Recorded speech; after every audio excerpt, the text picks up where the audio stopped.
ರಾಮದಾಸ ಕೃಷ್ಣ ಪ್ರಾಣಮೋರ ಜುಗಲ ಕಿಶೋರ ಜೀವಾನೆ ಮರಾಣೆ ಗತಿ ಹಾರು ನಾಹಿ ಮೋರ.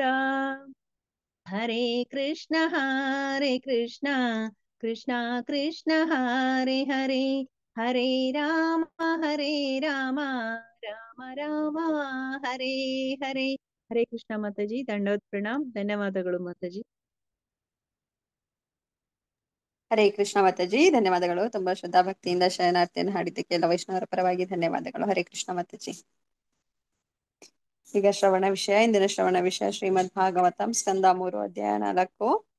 ಇಂದಿನ ಪ್ರವಚನಕಾರರು ಶ್ರೀಮತಿ ಶಿವಪ್ರಾಣಕೇಶವಿ ಮಾತಾಜಿ ಅವರು. ಹರೇ ಕೃಷ್ಣ ಮಾತಾಜಿ, ಇಂದಿನ ಪ್ರವಚನವನ್ನ ಮುಂದುವರಿಸಬೇಕಾಗಿ ವಿನಂತಿ. ಹರೇ ಕೃಷ್ಣ. ಹರೇ ಕೃಷ್ಣ. ಭವ್ಯ ಅವರು ಮಾತಾಜಿ ಇನ್ನೂ ಜಾಯ್ನ್ ಆಗಿಲ್ಲ, ಕಾಲ್ ಮಾಡ್ತೀನಿ, ಒಂದು ನಿಮಿಷ. Okay sir, okay sir.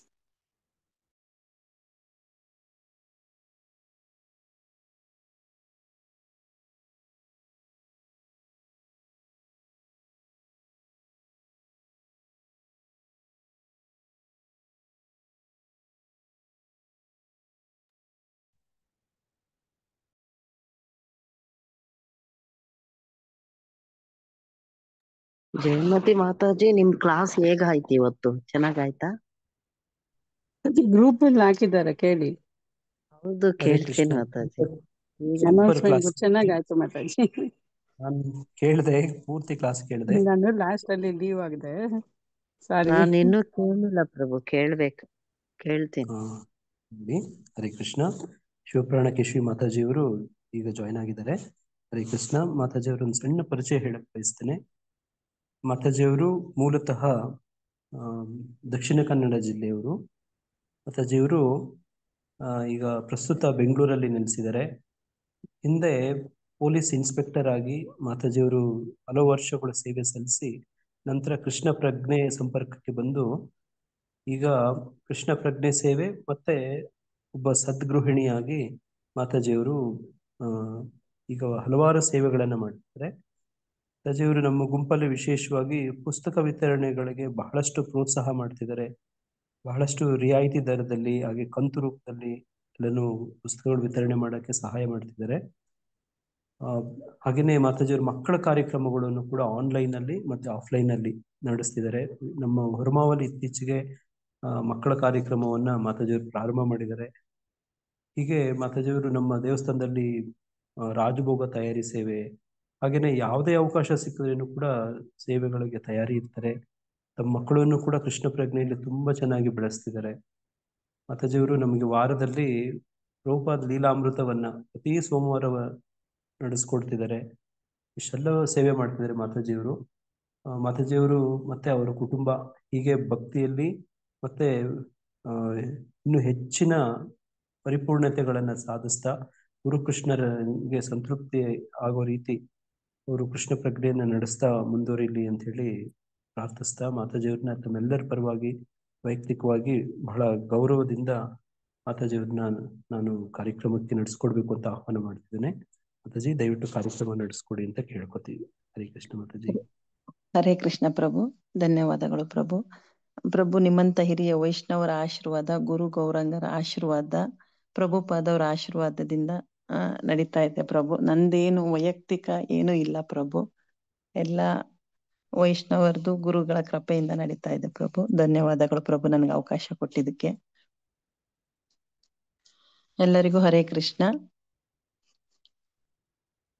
ಅಜ್ಞಾನ ತಿಮಿರಾಂಧಸ್ಯ ಜ್ಞಾನಾಂಜನ ಶಲಾಕಯ ಚಕ್ಷುರುಲಿತಂ ಮೇನ ತಸ್ಮೈ ಶ್ರೀ ಗುರುವೇ ನಮಃ.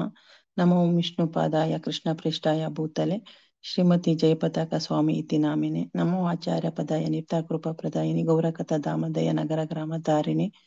ನಮೋ ವಿಷ್ಣು ಪಾದಾಯ ಕೃಷ್ಣ ಪ್ರೇಷ್ಠಾಯ ಭೂತಲೆ ಶ್ರೀಮತಿ ಭಕ್ತಿ ವೇದಾಂತ ಸ್ವಾಮಿ ಇತಿ ನಾಮಿನೆ. ನಮಸ್ತೆ ಸಾರಸ್ವತಿ ದೇವಿ ಗೌರವಾಣಿ ಪ್ರಚಾರಿಣಿ ನಿರ್ವಿಶೇಷ ಶೂನ್ಯವಾದಿ ಪಾಶ್ಚಾತ್ಯ ದೇಶ ತಾರಿಣಿ.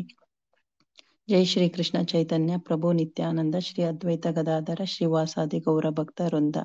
ಹರೇ ಕೃಷ್ಣ ಕೃಷ್ಣ ಕೃಷ್ಣ ಹರೇ ಹರೇ, ಹರೇ ರಾಮ ರಾಮ ರಾಮ ಹರೇ ಹರೇ.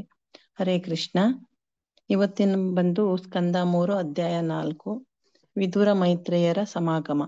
ಇದರಲ್ಲಿ 6 ವಿಷಯಗಳಿವೆ. ಅಂದ್ರೆ ಶ್ಲೋಕಗಳು ಅಂದ್ರೆ 6 ಡಿವೈಡೆಡ್ ಅಂದ್ರೆ 6 ಭಾಗಗಳಾಗಿ ಮಾಡಿದ್ದಾರೆ. ಯಾವ್ಯಾವ ಶ್ಲೋಕದಿಂದ ಏನೇನಿದೆ, ಯಾವ ಶ್ಲೋಕದಿಂದ ಯಾವ ಶ್ಲೋಕದವರೆಗೂ ಏನೇನಿದೆ ಅಂತ ನಾವು ಸ್ವಲ್ಪ ತಿಳ್ಕೊಬಿಡೋಣ. 4ನೇ ಚಾಪ್ಟರ್ ಅಲ್ಲಿ 1ನೇ ಶ್ಲೋಕದಿಂದ 13ನೇ ಶ್ಲೋಕದವರೆಗೆ ಯದುಗಳ ಕಣ್ಮರೆ ಮತ್ತೆ ಭಗವಂತ ಉದ್ಧವ ಮತ್ತೆ ಮೈತ್ರೇಯರ ಋಷಿಗಳನ್ನ ಭೇಟಿ ಆಗ್ತಾನೆ. 2ನೇದು 14 ಮತ್ತೆ 18ರಿಂದ ಅಗಾಧ ಉದ್ಧವ ಭಗವಂತನನ್ನ ವೈಭೀಕರಿಸುವುದು ಮತ್ತೆ ಪ್ರಾರ್ಥಿಸುತ್ತಾನೆ. 19ರಿಂದ 22 ಉದ್ಧವ ಭಗವಂತನ ಉಪದೇಶಗಳನ್ನು ಕಾರ್ಯಗತಗೊಳಿಸಲು ನಿರ್ಧರಿಸುತ್ತಾನೆ. 23ರಿಂದ 27 ವಿದುರನು ಉದ್ಧವನಿಂದ ಆಧ್ಯಾತ್ಮಿಕ ಜ್ಞಾನವನ್ನು ಬಯಸುತ್ತಾನೆ.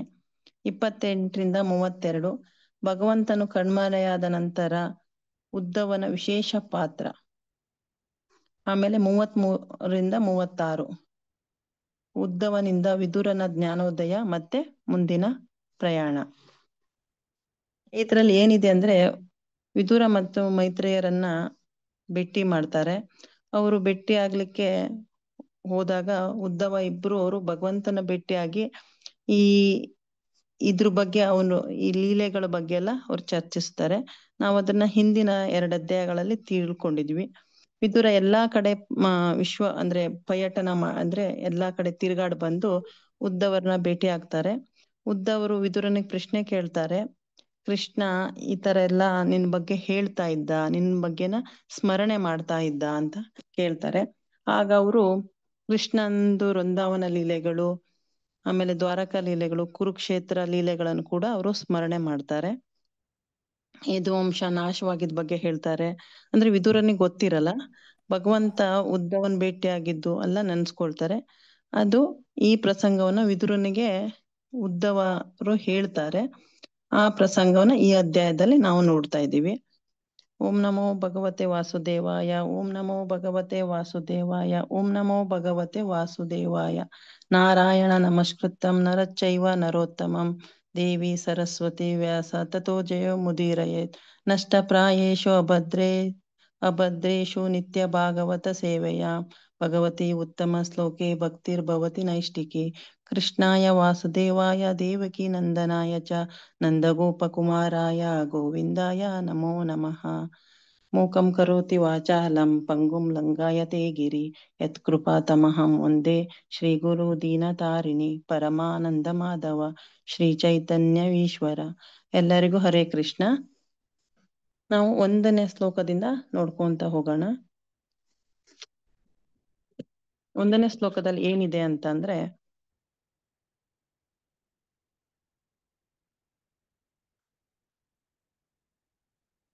ಇಲ್ಲಿ ರೋಷ್ಣಿ ಮತ್ತೆ ಭೋಜ ಅಂಶಜರು ಬ್ರಾಹ್ಮಣರಿಗೆ ಅಪ್ಪಣೆ ಪಡೆದು ಪ್ರಸಾದನ ತಗೊಂಡ್ಕೊಂಡು ಮತ್ತೆ ಅವರು ಅಕ್ಕಿಯಿಂದ ತಯಾರಿಸಿದ ಮದ್ಯಪಾನವನ್ನ ಅಂದ್ರೆ ಕುಡ್ಕೊಂಡು ಅವರು ಆ ಕುಡಿದ ಮತ್ನಲ್ಲಿ ಜ್ಞಾನನ ಕಳೆದುಕೊಳ್ತಾರೆ.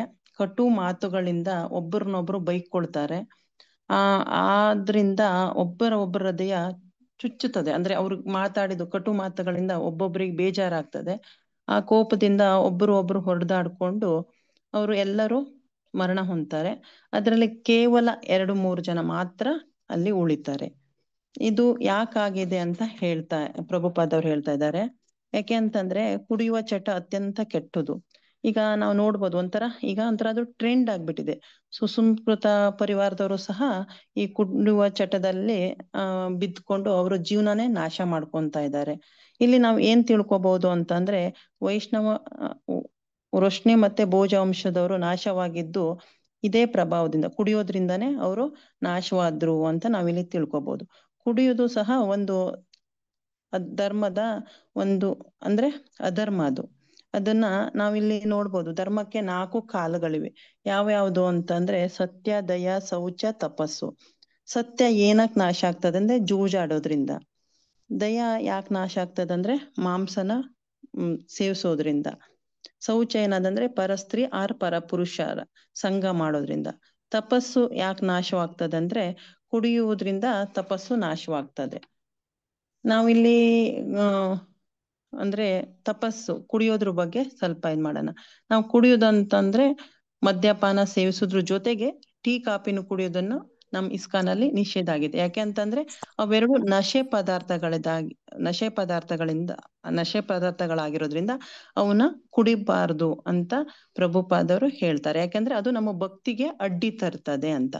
ಈಗ ನಾವು ಅದನ್ನು ಕುಡಿಬಾರ್ದು ಅಂತಂದ್ರೆ ಸಂಪೂರ್ಣವಾಗಿ ಬಿಟ್ಬಿಡ್ಬೇಕು ಅಂತ. ಆದ್ರೂ ನಾವು ಬಿಡಕ್ಕೆ ಆಗಲ್ಲ ಅಂತ ಅಂದಾಗ ಅದ್ರ ಬದ್ಲು ನಾವ್ ಏನ್ ಮಾಡ್ಬೇಕು ಅಂದ್ರೆ ಹರ್ಬಲ್ ಟೀ, ಹರ್ಬಲ್ ಕಾಫಿ ನಮ್ ಇಸ್ಕಾಲ್ ಟೆಂಪಲ್ ಅಲ್ಲಿ ಸಿಗ್ತವೆ, ಅವನ್ ತಗೋ ಕುಡಿಬೇಕು. ಆದ್ರೆ ಟೀ ಕಾಫಿ ಕುಡಿಯೋದ್ರಿಂದ ಅದ್ರಲ್ಲಿ ಕೆಫಿನ್ ಅಂತ ಇರೋದ್ರಿಂದ ಅದು ನಮ್ ಭಕ್ತಿಯನ್ನ ಹಾಳ್ ಮಾಡ್ತದೆ ಅಂತ ಇಲ್ಲಿ ಪ್ರಭುಪಾದರು ತಿಳಿಸ್ತಾ ಇದ್ದಾರೆ. ಮತ್ತೆ 2ನೇ ಶ್ಲೋಕದಲ್ಲಿ ಬಂದು ಕುಡಿಯುವ ಚಟದಿಂದ ಮಾನಸಿಕ ಸಮತೋಲನ ಕಳೆದುಕೊಳ್ತಾನೆ. ಅವನು ಹೇಗೆ ಅಂತಂದ್ರೆ ಕಾಡಿನಲ್ಲಿ ಬಿದಿರುಗಳ ಘರ್ಷಣೆಯಿಂದ ಉಂಟಾಗೊಂದು ಹೇಗೆ ಕಾಡೆ ನಾಶವಾಗ್ತದೋ ಹಾಗೆ ಇಲ್ಲಿ ಯದುಕುಲವು ನಾಶವಾಯ್ತು. ಕುಡಿಯುವ ಚಟವನ್ನ ಎಲ್ಲರೂ ಬಿಡ್ಬೇಕು ಅಂತ ಇಲ್ಲಿ ಹೇಳ್ತಿದ್ದಾರೆ. ನಾವು ಒಂದು ಬಾಟ್ಲಿ ಫಸ್ಟ್ ಸ್ಟಾರ್ಟಿಂಗ್ ಅಲ್ಲಿ ನಾವೇನ್ ಮಾಡ್ತೀವಿ, ಒಂದು ಬಾಟ್ಲಿ ಕುಡಿಲಿಕ್ಕೆ ಹೋಗ್ತೀವಿ. ಆಮೇಲೆ ನೆಕ್ಸ್ಟ್ ಕ್ರಮೇಣ ಅದ್ರ ತೃಪ್ತಿ ಆಗದೆ ಮತ್ತು ಅದೇ ಕುಡಿಯುವ ಚಟಕ್ಕೆ ನಾವು ಅಂಟ್ಕೊಬಿಡ್ತೀವಿ. ನಾವು ಒಬ್ರೇ ಕುಡಿಲಿಕ್ಕಾಗದೆ ಮತ್ತೆ ಸಂಘದ ಜೊತೆ ಹೋಗ್ತೀವಿ, ಫ್ರೆಂಡ್ಸ್ ಜೊತೆ ಹೋಗಿ ಕುಡಿಲಿಕ್ಕೆ ಸ್ಟಾರ್ಟ್ ಮಾಡ್ತೀವಿ. ಆ ಕುಡಿಯೋದ್ರಿಂದ ಏನಾಗ್ತದೆ ಅಂತಂದ್ರೆ ನಮ್ಮ ಮಾನಸಿಕ ಸ್ಥಿರತೆನ ನಾವು ಕಳೆದುಕೊಂಡ್ಬಿಡ್ತೀವಿ. ಆದ್ರೆ ಪ್ರಭುಪಾದವರು ಈ ಕುಡಿಯೋ ಚಟ ತುಂಬಾ ಕೆಟ್ಟದು ಅಂತ ಹೇಳ್ತಾರೆ. ಆದ್ರೆ ಪ್ರಭುಪಾದವರು ಅಮೆರಿಕ ದೇಶಗಳಿಗೆ ಹೋಗಿ ಈ ಹರೇ ಕೃಷ್ಣ ಮಹಾಮಂತ್ರನ ಹೇಳಿ ಮತ್ತೆ ಪ್ರಸಾದನ ಅವರಿಗೆ ಕೊಟ್ಟು ಅವರಿಗೆ ಪ್ರಸಾದನ ಸೇವನೆ ಮಾಡೋದ್ರಿಂದ ಈ ಚಟವನ್ನ ಅಮೆರಿಕಾದಂತಹ ಪಾಶ್ಚಿಮಾತ್ಯ ದೇಶಗಳಲ್ಲಿರೋರಿಗೆಲ್ಲ ಈ ಚಟವನ್ನ ಬಿಡಿಸಿದ್ರು. ನಾವು ಏನು ಅಂತಂದ್ರೆ ನಾವು ಹೈಯರ್ ಟೇಸ್ಟ್ ಇರ್ಬೇಕಾದ್ರೆ ನಾವು ಈ ಲೋಯರ್ ಟೇಸ್ಟ್ ಅನ್ನ ಆಟೋಮೆಟಿಕ್ ಆಗಿ ಬಿಟ್ಬಿಡ್ತೀವಿ. ಈಗ ಹರೇ ಕೃಷ್ಣ ಮಹಾಮಂತ್ರದಲ್ಲಿ ನಾವು ಅದನ್ನ ದಿನಾ ನಾವು ಮಾಡ್ತಾ ಹೋದಂಗೆ, ಹರೇ ಕೃಷ್ಣ ಮಹಾಮಂತ್ರನ ಜಪ ಮಾಡ್ತಾ ಹೋದಂಗೆ ಅದು ನಮ್ಗೆ ಹೈಯರ್ ಟೇಸ್ಟ್ ಸಿಗ್ತದೆ. ಹಾಗಾಗಿ ನಾವು ಕ್ರಮೇಣ ಲೋವರ್ ಟೇಸ್ಟ್ ಇರೋದನ್ನ ನಾವು ಬಿಡ್ತಾ ಹೋಗ್ತೀವಿ. ಹಾಗಾಗಿ ಪ್ರತಿಯೊಬ್ಬರು ಹರೇ ಕೃಷ್ಣ ಮಹಾಮಂತ್ರನ ಜಪ ಮಾಡ್ಬೇಕು. ಇಲ್ಲಿ 3ನೇ ಶ್ಲೋಕದಲ್ಲಿ ಬಂದು ಯದುವಂಶ ವಿನಾಶವನ್ನ ತಿಳಿದ ನಂತರ ಕೃಷ್ಣ ಏನ್ ಮಾಡ್ತಾನೆ ಅಂದ್ರೆ ಸರಸ್ವತಿ ನದಿ ತೀರಕ್ಕೆ ಹೋಗಿ ಬಂದು ಅಶ್ವತ್ಥ ವೃಕ್ಷದ ಕೆಳಗೆ ಕುಳಿತು ಬಿಡ್ತಾರೆ. ಮತ್ತೆ ಅವರು ಚತುರ್ಭುಜ ರೂಪದಲ್ಲಿ ಕುಳಿತುಕೊಳ್ತಾರೆ. ಯಾಕೆಂದ್ರೆ ಇದೆಲ್ಲ ಯದುವಂಶ ನಾಶವಾಗ್ಲಿಕ್ಕೆ ಅಂತ ನಾಶವಾಗೋದೇನಿಲ್ಲ. ಯಾಕಂದ್ರೆ ಅವ್ರನ್ನ ಸೋಲಿಸುವರು ಈ ಇದ್ರಲ್ಲಿ ಯಾರು ಇರ್ಲಿಲ್ಲ. ಆದ್ರೂ ಸಹ ಇದೆಲ್ಲ ಭಗವಂತನ ಮಾಯೆ ಆಗಿತ್ತು. ಯಾಕೆ ಅಂತಂದ್ರೆ ಅವರವರಲ್ಲೇ ಅವ್ರು ಹೊಡೆದು ಸಾಯ್ತಾರೆ ಬಿಟ್ರೆ ಅವ್ರನ್ನ ಸೋಲಿಸೋರು ಯಾರು ಇರ್ಲಿಲ್ಲ. ಇದನ್ನ ಅವ್ರು ಭಗವಂತ ಏನ್ ಹೇಳ್ತಾ ಇದಾರೆ ಅಂದ್ರೆ ಕುಡಿಯುವ ಚಟದಿಂದ ಎಷ್ಟೆಲ್ಲ ಅಂದ್ರೆ ನಾಶವಾಗ್ತಾರೆ, ಹೇಗೆಲ್ಲ ಅವ್ರು ಕುಡಿಯುವ ಚಟದಿಂದ ತಮ್ಮ ಜೀವನನ ಹಾಳು ಮಾಡ್ಕೋತಾರೆ ಅನ್ನೋದನ್ನ ಇಲ್ಲಿ ತಿಳಿಪಡಿಸ್ತಾ ಇದ್ದಾರೆ. ಇನ್ನೊಂದು ವೈಷ್ಣವ ಅಪರಾಧ ಎಷ್ಟು ಅಂದ್ರೆ ಮಾಡೋದ್ರಿಂದ ಎಷ್ಟು ನಾವು ನೋವು ಅನುಭವಿಸ್ಬೇಕಾಗತ್ತೆ ಅನ್ನೋದನ್ನ ಇಲ್ಲಿ ಅವರು ಹೇಳ್ತಾ ಇದ್ದಾರೆ. ಶಾಂಬ ಮತ್ತೆ ಯದುವಂಶರು ಋಷಿಗಳನ್ನ ಅವಮಾನ ಮಾಡಿರ್ತಾರೆ. ಈ ವೈಷ್ಣವ ಅಪರಾಧ ಮಾಡೋದ್ರಿಂದ ಹೇಗೆ ಜೀವನದಲ್ಲಿ ನಾವು ಕೆಳಮಟ್ಟಕ್ಕೆ ಹೋಗ್ತೀವಿ ಮತ್ತೆ ಎಷ್ಟು ನಾವು ಜೀವನದಲ್ಲಿ ಅಧೋಗತಿ ಹೋಗ್ತೀವಿ ಅನ್ನೋದನ್ನ ಇಲ್ಲಿ ತಿಳಿಪಡಿಸ್ತಾ ಇದ್ದಾರೆ. ಇನ್ನು 4ನೇ ಶ್ಲೋಕದಲ್ಲಿ ಬಂದು ಉದ್ಧವನಿಗೆ ಬದ್ರಿಕಾಶ್ರಮಕ್ಕೆ ಹೋಗುವಂತೆ ಭಗವಂತ ಆದೇಶ ಕೊಡ್ತಾನೆ. ಯಾಕೆ ಅಂತಂದ್ರೆ ಅಲ್ಲಿ ನರನಾರಾಯಣರ ಭಕ್ತರ ಸಹವಾಸ ಮಾಡಿ ಭಕ್ತಿ ಸೇವೆಯ ಹೆಚ್ಚಿಸ್ಕೊಳ್ಳಕ್ಕೆ ಮತ್ತೆ ಅವ್ರ ಹತ್ರ ನಾವು ಶುದ್ಧ ಭಕ್ತರ ಹತ್ರ ಶ್ರವಣ ಮಾಡೋದ್ರಿಂದ ನಮ್ ಜೀವನದಲ್ಲಿ ಈ ವೈರಾಗ್ಯ ಜ್ಞಾನ ಹೆಚ್ಚಿಸ್ಕೊಳ್ಳಕ್ಕೆ ಸಾಧ್ಯವಾಗ್ತದೆ. ಹಾಗಾಗಿ ಭಗವಂತ ಉದ್ಧವನ ಮತ್ತೆ ಈ ದಿವ್ಯ ಜ್ಞಾನ ಭಗವಂತ ಉದ್ಧವನಿಗೆ ಹೇಳಿರ್ತಾರೆ. ಅದನ್ನ ಇಲ್ಲಿ ಎಲ್ಲರಿಗೂ ತಿಳಿಸೋಗೋಸ್ಕರ ಉದ್ಧವನ ಈ ಜಗತ್ನಲ್ಲೇ ಬಿಟ್ಟು ಹೋಗ್ತಾರೆ. 5ನೇ ಶ್ಲೋಕದಲ್ಲಿ ಬಂದು ಭಗವಂತ ಉದ್ಧವರಿಗೆ ಬದ್ರಿಕಾಶ್ರಮಕ್ಕೆ ಹೋಗುವಂತ ಹೇಳಿದ ತಕ್ಷಣ ಅವರು ಹೋಗಲ್ಲ ಅಂತ ಹೇಳ್ಬೋದಾಗಿತ್ತು. ಆದ್ರೆ ಭಗವಂತನ ಆಜ್ಞೆನ ಅವರು ಶಿರಸ ಪಾಲಿಸ್ತಾರೆ. ಮತ್ತೆ ಅವರು ಭಗವಂತನ ದಿವ್ಯ ಸೇವೆ ಮಾಡ್ತಾ ಇರ್ತಾರೆ.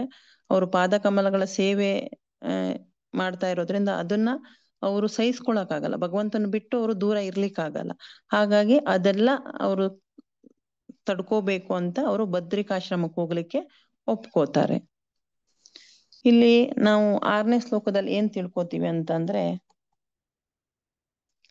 ನಾನು ನನ್ನ ಆಶ್ರಯದಾತ ಮತ್ತೆ ಸ್ವಾಮಿ ಕೃಷ್ಣನ ಸರಸ್ವತಿ ನದಿಯ ತೀರದಲ್ಲಿ ಆಶ್ರಯ ಪಡೆದಿರ್ತಾರೆ ಅಂತಂದ್ರೆ ಅವರು ಎಲ್ಲರಿಗೂ ಆಶ್ರಯದಾತರು.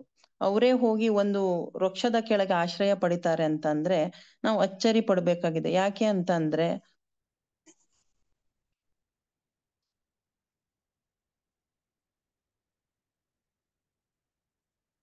ಅಚ್ಚರಿ ಪಡ್ಬೇಕಾಗಿದೆ. ಯಾಕೆ ಅಂತಂದ್ರೆ ಅವರು ಅಂದ್ರೆ ಎಲ್ಲರಿಗೂ ಆಶ್ರಯದಾತರು. ಈ ಜಗತ್ತು ಸೃಷ್ಟಿಯಾಗಿರೋದೇ ಅವರಿಂದ. ಅವರೇ ಹೋಗಿ ಒಂದು ವೃಕ್ಷದ ಆಶ್ರಯ ತಗೋತಾರೆ ಅಂತಂದ್ರೆ ನಾವು ಅವರು ಅಂದ್ರೆ ಎಷ್ಟು ತಮ್ಮ ಜೀವನದಲ್ಲಿ ಅವರು ಶರಣಾಗತಿ ಆಗ್ಲಿಕ್ಕೆ ಎಷ್ಟೊಂದು ಅವ್ರು ಇದಾಗಿದ್ರು ಅನ್ನೋದನ್ನ ನಾವು ಇಲ್ಲಿ ನೋಡಬಹುದು. ಆಮೇಲೆ ನಾವು ಇಲ್ಲಿ 7ನೇ ಶ್ಲೋಕದಲ್ಲಿ ಭಗವಂತನ ಯಾವ ರೂಪದಲ್ಲಿದ್ದ, ಅವನು ಹೇಗೆ ಕಾಣ್ತಿದ್ದ ಅನ್ನೋದನ್ನ ಇಲ್ಲಿ ವರ್ಣಿಸಲಾಗಿದೆ. ಅವನು ದೇಹ ಬಂದು ಶ್ಯಾಮ ವರ್ಣದ್ದು, ಮತ್ತೆ ಅವನು ನಿತ್ಯವಾಗಿದ್ದಾನೆ. ಅವನು ಜ್ಞಾನಾನಂದ ಭರಿತನಾಗಿದ್ದಾನೆ, ಅತ್ಯಂತ ಸುಂದರವಾಗಿದ್ದಾನೆ. ಅವನ ಕಣ್ಣುಗಳು ಸದಾ ಪ್ರಶಾಂತವಾಗಿದ್ದಾವೆ.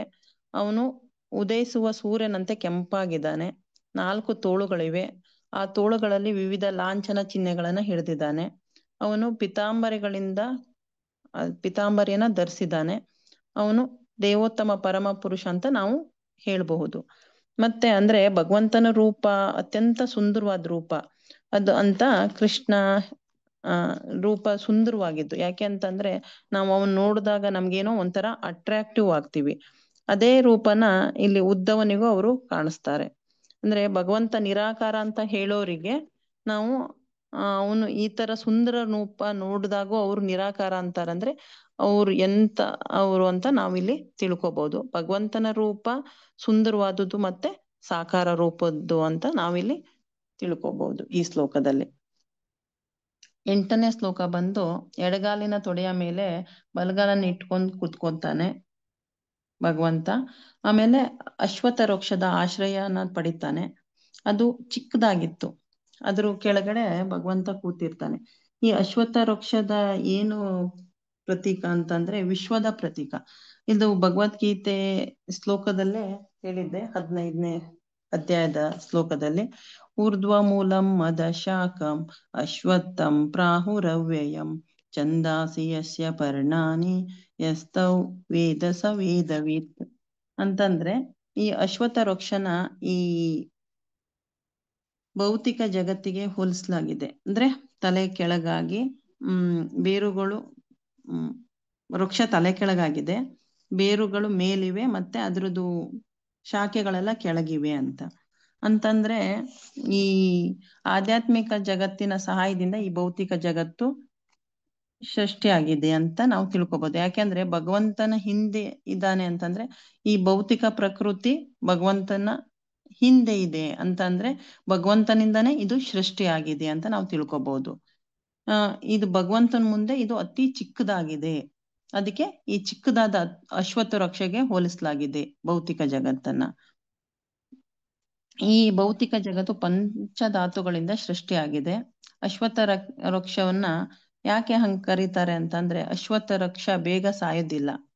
ಅದಕ್ಕೆ ಈ ಭೌತಿಕ ಜಗತ್ತನ್ನ ಅಶ್ವತ್ಥ ವೃಕ್ಷಕ್ಕೆ ಹೋಲಿಸಲಾಗಿದೆ. ಇಲ್ಲಿ ತೆಕ್ತ್ವ ಪಿಪ್ಪಿಲ ಅಂತ ಹೇಳ್ತಾ ಇದ್ದಾರೆ. ಈ ಭಗವಂತ ಈ ಭೌತಿಕ ಜಗತ್ತನ್ನ ಬಿಟ್ಟು ಹೇಗೆ ಹೋಗ್ಲಿಕ್ಕೆ ರೆಡಿಯಾಗಿ ಕೂತಿದಾನೋ ಹಾಗೆ ಸಹ ನಾವು ಏಜ್ ಆದ್ಮೇಲೆ ನಮ್ಮ ಮಕ್ಳಿದಾವೆ, ನಮ್ಮ ಮೊಮ್ಮಕ್ಳಿದಾವೆ, ನಾವು ಅವನ್ ಸಾಕ್ಬೇಕು, ನನ್ ಮಗನ್ನ ನಾನ್ ಮದ್ವೆ ಮಾಡ್ಬೇಕು, ನನ್ ಗಂಡ ಇದ್ದಾನೆ, ಆಮೇಲೆ ನನ್ ಮಕ್ಳಿದ್ದಾರೆ. ನಾವು ಈ ತರ ಎಲ್ಲ ಈ ಬಂಧನಕ್ಕೆ ಸಿಕ್ಕ ಹಾಕೊಳ್ಳದೆ ನಾವು ಭಗವಂತನ ಏಜ್ ಆದ್ಮೇಲಾದ್ರೂ ಅಟ್ಲೀಸ್ಟ್ ನಾವೊಂದು ನಮ್ಮ ಕೈ ಕಾಲು ಗಟ್ಟಿ ಇರುವ ಟೈಮಲ್ಲಾದ್ರೂ ನಾವು ಭಗವಂತನ ಸೇವೆಗೆ ತೊಡ್ಕೋಬೇಕು ಅನ್ನೋದನ್ನ ಭಗವಂತ ನಮ್ಗಿಲ್ಲಿ ತಿಳಿಸ್ತಾ ಇದ್ದಾನೆ. 9ನೇ ಶ್ಲೋಕದಲ್ಲಿ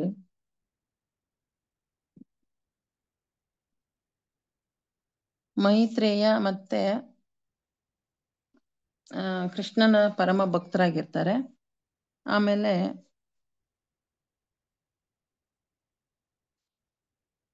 ವೇದವ್ಯಾಸರು ಸಹ ಪರಾಶಯ ಮುನಿಗಳ ಮಗ ಆಗಿರ್ತಾನೆ. ಹಾಗಾಗಿ ಅವರಿಬ್ರು ಚಿಕ್ಕ ವಯಸ್ಸಿನಿಂದ ಸ್ನೇಹಿತರಾಗಿರ್ತಾರೆ.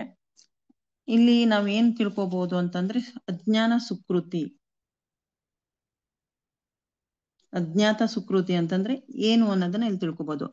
ಆಕಸ್ಮಿಕವಾಗಿ ನಮಗೆ ಅದು ಭಕ್ತಿ ಸೇವೆ ಸಿಗುವುದಕ್ಕೆ ಅಜ್ಞಾತ ಸುಕೃತಿ ಅಂತಾರೆ. ಇಲ್ಲಿ ಮೈತ್ರೇಯ ಮುನಿಗಳಿಗೂ ಅದೇ ರೀತಿ ಸಿಕ್ಕಿದೆ. ಯಾಕೆ ಅಂತಂದ್ರೆ ಭಗವಂತನನ್ನ ಆಕಸ್ಮಿಕವಾಗಿ ಅವರು ಈ ದಿವ್ಯ ಜ್ಞಾನನ ಪಡಿತಾರೆ. ಆಮೇಲೆ ಅವರಿಗೆ ಈ ಅಜ್ಞಾತ ಸುಕೃತಿಯಿಂದ ಅವರೇನು ಅಂದ್ರೆ ಪರಮ ಭಕ್ತರೇನಾಗಿರ್ಲಿಲ್ಲ, ಆದ್ರೂ ಉದ್ದವರ ದಿಂದ ಅವರಿಗೆ ಈ ಭಗವಂತನ ದಿವ್ಯ ಜ್ಞಾನ ಸಿಕ್ತು ಅಂತ ಹೇಳ್ಬೋದು. ಇದಕ್ಕೆ ಉದಾಹರಣೆ ಅಂತಂದ್ರೆ ಒಬ್ರು ರಸ್ತೆಯಲ್ಲಿ ಹೋಗ್ತಾ ಇರ್ತಾರೆ. ಈಗ ನಾವು ಇಸ್ಕಾನ್ ಅವರು ನಗರ ಸಂಕೀರ್ತನೆ ಮಾಡ್ತಾ ಇರ್ತಾರೆ. ಆಗ ಅವರು ದೂರದಲ್ಲಿ ನಿಂತ್ಕೊಂಡೆ ಈ ನಗರ ಸಂಕೀರ್ತನೆನ ಕೇಳ್ತಾರೆ. ಅವರಿಗೆ ಅಲ್ಲಿ ಸ್ವಲ್ಪ ಅಜ್ಞಾತ ಸುಕೃತಿ ಸಿಗ್ತದೆ. ಅವರು ಯಾವುದೋ ಒಂದು ಕಾರಣಕ್ಕೆ ದೇವಸ್ಥಾನಕ್ಕೆ ಬರ್ತಾರೆ, ಅಲ್ಲಿ ಪ್ರಸಾದ ತಗೊಂಡು ತಿಂತಾರೆ. ಅಲ್ಲಿ ಅವ್ರಿಗೆ ಇನ್ನೊಂದ್ ಸ್ವಲ್ಪ ಅಜ್ಞಾತ ಸುಕೃತಿ ಸಿಗ್ತದೆ. ಈಗ ಬುಕ್ ಡಿಸ್ಟ್ರಿಬ್ಯೂಷನ್ ಹೋಗ್ತಾರಲ್ಲ, ಅವ್ರು ಅಲ್ಲಿ ನೋಡ್ತಾರೆ, ಇದೇನಿದೆ ಅಂತ ತೆಗೆದು ನೋಡ್ಲಿಕ್ಕೆ ಪ್ರಯತ್ನ ಪಡ್ತಾರೆ, ಅಲ್ಲಿ ಓದ್ಲಿಕ್ಕೆ ಪ್ರಯತ್ನ ಮಾಡ್ತಾರೆ. ಅಲ್ಲೊಂದ್ ಸ್ವಲ್ಪ ಅವರಿಗೆ ಅಜ್ಞಾತ ಸುಕೃತಿ ಸಿಗ್ತದೆ. ಆಗ ಅವರು ಆ ಅಜ್ಞಾತ ಸುಕೃತಿಯಿಂದ ದೇವಸ್ಥಾನಕ್ಕೆ ಬರ್ತಾರೆ, ಅಲ್ಲಿ ಭಕ್ತಿ ಸೇವೆಯಲ್ಲಿ ತೊಡಗ್ತಾರೆ, ಜಪ ಮಾಡ್ಲಿಕ್ಕೆ ಸ್ಟಾರ್ಟ್ ಮಾಡ್ತಾರೆ, ಅವರು ಕ್ಲಾಸ್ಗಳನ್ನ ಕೇಳಲಿಕ್ಕೆ ಶುರು ಮಾಡ್ಕೊಂತಾರೆ. ಹೀಗೆ ಅಜ್ಞಾತ ಸುಕೃತಿಯಿಂದ ಅವರು ಭಕ್ತಿ ಸೇವೆಯಲ್ಲಿ ತಮ್ಮನ್ನ ತಾವು ತೊಡಸ್ಕೊಂತಾರೆ. ಇಲ್ಲಿ 10ನೇ ಶ್ಲೋಕದಲ್ಲಿ ಮೈತ್ರೇಯ ಮುನಿಗಳು ಶ್ರೀಕೃಷ್ಣನಲ್ಲಿ ವಿಶೇಷವಾಗಿ ಅನುರಕ್ತರಾಗಿರ್ತಾರೆ. ಅವರ ತೋಳುಗಳನ್ನು ಬಾಗಿಸಿ ಸಂತಸ ಭಾವದಿಂದ ಆಲಿಸುತ್ತಿದ್ರು. ಅವರು ಮುಗುಳ್ನಗೆಯಿಂದ ಮೈತ್ರೇಯ ಮುನಿಗಳ ಕಡೆಗೆ ದೃಷ್ಟಿ ಹರಿಸಿ ತನಗೆ ಭಗವಂತನನ್ನ ಕೇಳ್ತಾರೆ, ತನಗೆ ಈ ದಿವ್ಯ ಜ್ಞಾನವನ್ನ ತಿಳಿಸಿ ಅಂತ ಅವರು ಕೇಳ್ತಾ ಇದ್ದಾರೆ. ಆಮೇಲೆ ಇಲ್ಲಿ 11ನೇ ಶ್ಲೋಕ ಬಂದು ಉದ್ದವ ಶ್ರೀಕೃಷ್ಣನ ನಿತ್ಯ ಸಂಗಾತಿಗಳಲ್ಲಿ ಅಂದ್ರೆ ಭಕ್ತರಲ್ಲಿ ಒಬ್ರು. ಅವರು ಪ್ರಾಚೀನ ಕಾಲದಲ್ಲಿ ಅಷ್ಟ ವಸುಗಳಂತ ಇದ್ರು, ಅವರಲ್ಲಿ ಉದ್ದವರು ಒಬ್ರು. ಅವರು ಒಂದು ಮನೆ ಇಚ್ಛೆ ಇತ್ತು, ಅಂದ್ರೆ ತಾನು ಭಗವಂತನ ಜೊತೆಗೆ ಇರ್ಬೇಕು, ನಾನು ಭಗವಂತನನ್ನ ಅಂದ್ರೆ ದಿವ್ಯ ಜ್ಞಾನನ ಪಡಿಬೇಕು ಅನ್ನೋದು ಅವ್ರ ಮನೋಬಯಕೆ ಆಗಿತ್ತು. ಅದು ಭಗವಂತನನ್ನ ಅದನ್ನ ಅವ್ರ ಮನೋಬಯಕೆನ ಅವರು ಭಗವಂತ ಈಡೇರಿಸ್ತಾನೆ. ಅದೇ ತರನೇ ಅರ್ಜುನ ಸಹ ಭಗವಂತನ ಭಕ್ತರಾಗಿದ್ದರು. ಆದ್ರೆ ಅರ್ಜುನನ ಬಯಕೆನು ಏನಾಗಿತ್ತು ಅಂತಂದ್ರೆ ತಾನು ಭಗವಂತನ ಜೊತೆಗೆ ಯಾವಾಗ್ಲೂ ಇರಬೇಕು ಅಂತ. ಅದನ್ನು ಸಹ ಭಗವಂತ ಆಸೆ ನಿರ್ವಹಿಸ್ತಾನೆ. ಏನು ಅಂತ ನಾವಿಲ್ಲಿ ತಿಳ್ಕೊಬಹುದು ಅಂದ್ರೆ ನಮ್ ಇಚ್ಛೆ ಯಾವ ತರ ಇರ್ತದೆ ಅದೇ ತರ ಭಗವಂತ ನಮ್ಗೆ ನಮ್ಮ ಇಚ್ಛೆ ಅನುಗುಣವಾಗಿ ನಮಗೆ ಏನು ಬೇಕು ಅನ್ನೋದನ್ನ ಕೊಡ್ತಾನೆ.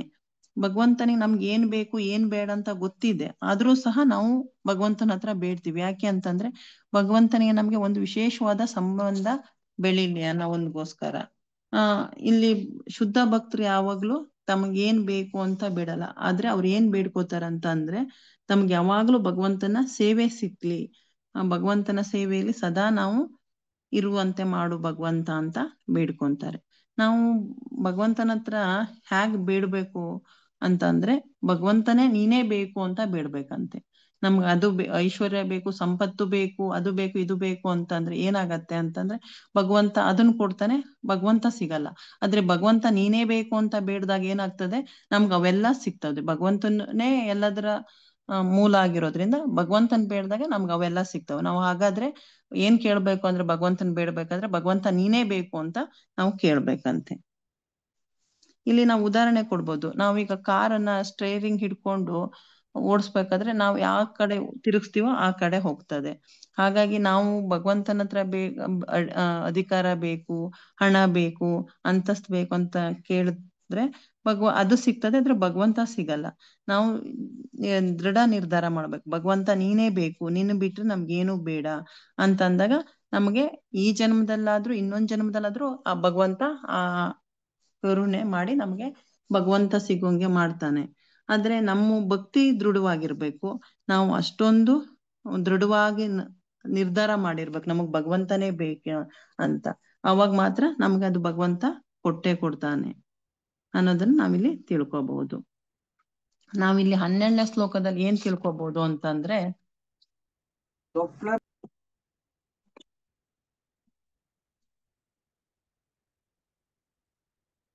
ಇಲ್ಲಿ ಉದ್ದವನ ಬದುಕು ಮತ್ತೆ ಕೊನೆಯದು ಮತ್ತೆ ಮಹತ್ವದಾಗಿರ್ತದೆ. ಯಾಕೆ ಅಂತಂದ್ರೆ ಭಗವಂತ ಉದ್ದವರಿಗೆ ಅತ್ಯುನ್ನತ ಅನುಗ್ರಹನ ನೀಡಿರ್ತಾರೆ. ನಾವು ಇಲ್ಲಿ ಏನ್ ತಿಳ್ಕೊಬಹುದು ಅಂತಂದ್ರೆ, ಶುದ್ಧ ಮತ್ತು ಅಚಲವಾದ ಭಕ್ತಿ ಸೇವೆಯಿಂದ ಕಾರಣದಿಂದ ನಾವು ಭಗವಂತನನ್ನ ಪಡ್ಕೋಬಹುದು. ಯಾಕೆ ಅಂತಂದ್ರೆ ನಾವು ಭಗವಂತನೇ ಬೇಕು ಅಂತ ನಾವು ಶುದ್ಧ ಭಕ್ತಿಯಿಂದ ಬೇಡ್ಕೊಂಡಾಗ ಭಗವಂತ ನಮಗೆ ಅದನ್ನು ಕರುಣಿಸ್ತಾನೆ. ಆದ್ರೆ ಇಲ್ಲಿ ಉದ್ದವರು ಏನ್ ಮಾಡ್ತಾರೆ ಅಂತಂದ್ರೆ, ಭಗವಂತನ ಭಕ್ತಿ ಸೇವೆ ಕಾರಣದಿಂದ ಅವರು ಭಗವಂತನನ್ನ ಏಕಾಂತದ ಸ್ಥಳದಲ್ಲಿ ಅವರು ಸಂಧಿಸ್ತಾರೆ. ಅದೇ ಅವರಿಗೆ ಮಹಾವರವಾಗಿತ್ತು. ಭಗವಂತ ಎಲ್ಲಾ ಕಾಲಗಳು ಎಲ್ಲಾ ಕಡೆನೂ ಇರ್ತಾನೆ. ಆದ್ರೆ ಅವನು ಹುಟ್ಟತಾನೆ ಮತ್ತೆ ಅಂತರ್ಧಾನ ಆಗ್ತಾನೆ. ಇದು ಕೆಲವರಿಗೆ ಮಾತ್ರ ಗೊತ್ತಿರ್ತದೆ. ಮತ್ತೆ ಕೆಲವರಿಗೆ ಅಂದ್ರೆ ಬದ್ಧಾತ್ಮರಿಗೆ ಅದು ಗೊತ್ತಾಗಲ್ಲ. ಸೂರ್ಯ ಹುಟ್ಟತಾನೆ, ಮುಳುಗ್ತಾನೆ, ಆದ್ರೆ ಸೂರ್ಯ ಅಲ್ಲೇ ಇರ್ತಾನೆ, ಅವನು ಎಲ್ಲಿಗೂ ಹೋಗಲ್ಲ. ಆದ್ರೆ ಭಗವಂತ ಅಂತರ್ಧಾನ ಆದ್ಮೇಲೂ ಸಹ ಅವನು ಬೇರೆ ಕಡೆ ಅವನು ತನ್ನ ಲೀಲೆನ ಮುಂದುವರಿಸ್ತಾ ಇರ್ತಾನೆ.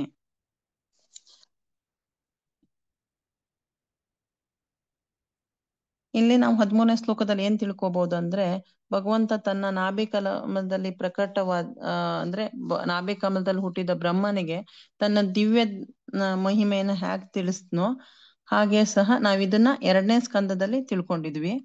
ಅದೇ ರೀತಿ ಉದ್ದನಿಗೂ ಸಹ ಭಗವಂತ ಈ ದಿವ್ಯ ಜ್ಞಾನವನ್ನ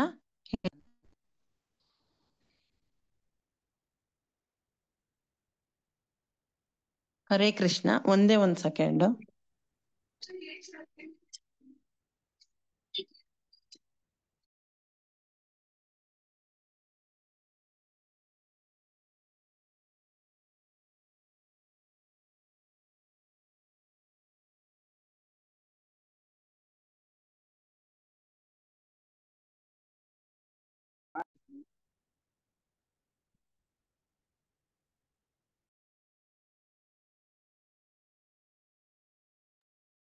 ಹರೇ ಕೃಷ್ಣ. ಸಾರಿ.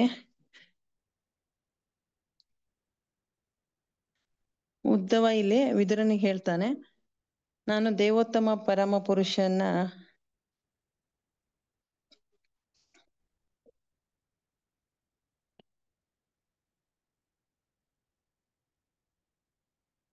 ಪರಮ ಪುರುಷನಿಂದ ನಾನು ಪ್ರತಿಕ್ಷಣ ಅನುಗ್ರಹಿತನಾಗಿದ್ದೇನೆ. ಭಗವಂತನ ಅತಿಯಾದ ಪ್ರೀತಿಯಿಂದ ಅವನು ಅಂದ್ರೆ ಅವನು ಸಂಬೋಧಿಸಲಾದ ಅವನಿಗೆ ಕಣ್ಣೀರ್ ಬರ್ತಾ ಇರ್ತದೆ. ಅಂದ್ರೆ ಭಗವಂತನ ಅಷ್ಟು ಪ್ರೀತಿ ಸೇವೆಯಲ್ಲಿ ಅವನು ನಿರತನಾಗಿರ್ತಾನೆ ಉದ್ದವ. ಹಾಗಾಗಿ ಇದನ್ನ ಸಾತ್ವಿಕ ವಿಕಾರ ಅಂತ ಹೇಳ್ತಾರೆ. ಇಲ್ಲಿ ನಾವು 8 ವಿಧದ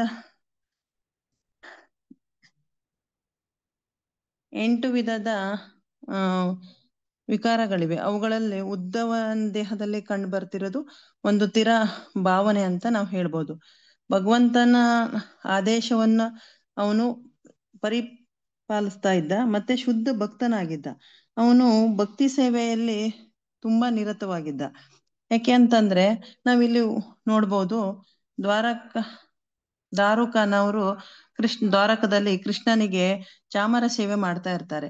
ಆ ಸಮಯದಲ್ಲಿ ಅವ್ರಿಗೆ ಕೃಷ್ಣ ನೋಡಿದ ತಕ್ಷಣ ಕಣ್ಣೀರ್ ಬರ್ಲಿಕ್ಕೆ ಸ್ಟಾರ್ಟ್ ಆಗ್ತದೆ. ಕಣ್ಣೀರ್ ಬಂದಾಗ ಭಗವಂತನೇ ಅವ್ರಿಗೆ ಕಾಣಿಸ್ತಾ ಇಲ್ಲ.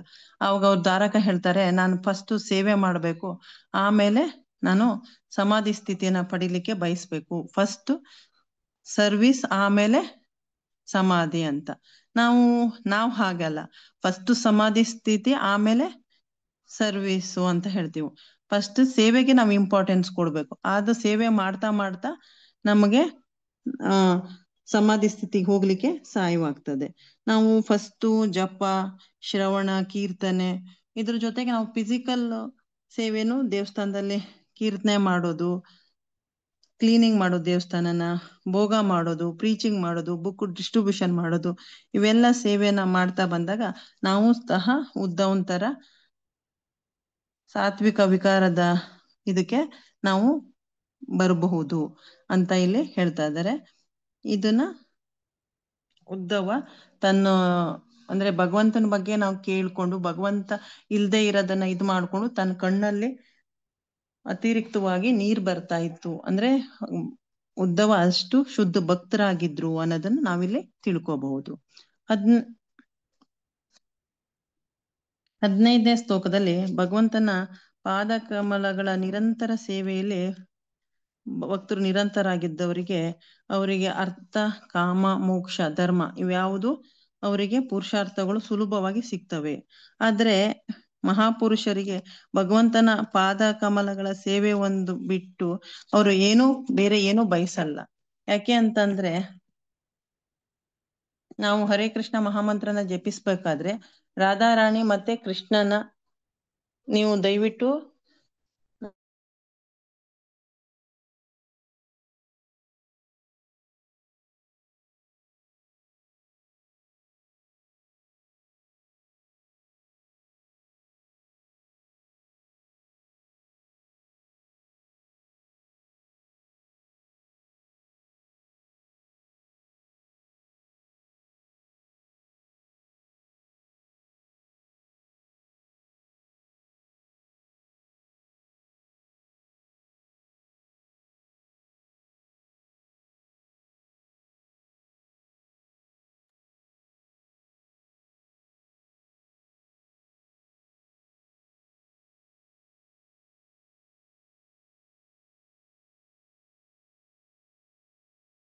ಮಾತಾಜಿ ಕೇಳಿಸ್ತಾ ಇಲ್ಲ. ಮಾತಾಜಿ ಕಟ್ ಆಗಿದೆ ಮಾತಾಜಿ. ಹರೇ ಕೃಷ್ಣ ಮಾತಾಜಿ, ಅದು ಹರೇ ನೆಟ್ವರ್ಕ್ ಕೃಷ್ಣ ಇಶ್ಯೂ ಆಗಿ ಮಾತಾಜಿ. ಇದಾಯ್ತು. ಹರೇ ರಾಮ ಕೃಷ್ಣ. ಸರಿ ಮಾತಾಜಿ.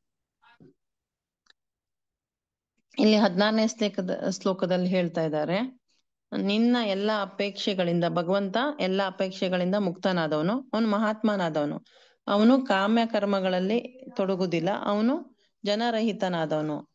ಇಲ್ಲಿ ನಾವು ಏನ್ ತಿಳ್ಕೊಬಹುದು ಅಂದ್ರೆ, ಭೀಷ್ಮ ದೇವ ಯುಧಿಷ್ಠಿರ ಹೇಳ್ತಾನೆ, ನೀನು ಕೃಷ್ಣನ್ ಬಗ್ಗೆ ತಿಳ್ಕೊಳ್ಳೋದು ಅಷ್ಟೊಂದು ಸುಲಭ ಅಲ್ಲ.